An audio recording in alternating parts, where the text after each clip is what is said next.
வேண்டும் என்ற தேவை இருந்தும் மீண்டும் பள்ளியில் சேர்ந்து படிக்க நேரமில்லாதவர்கள் அவர்கள்.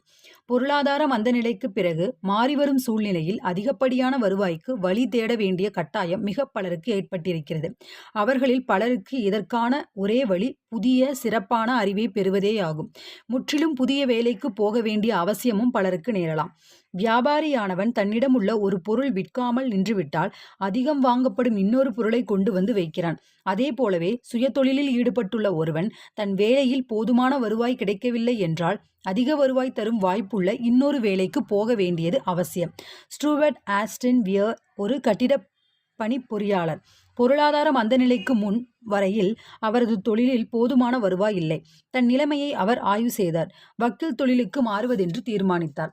மீண்டும் கல்வியை தொடர்ந்தார். சிறப்பான அறிவை பெறுவதற்காக அவர் கம்பெனிகள் சட்டத்தை பயின்றார். மந்தநிலை முடிவதற்கு முன்பே தன் படிப்பை முடித்துவிட்டார். பிறகு பயிற்சி செய்தார்.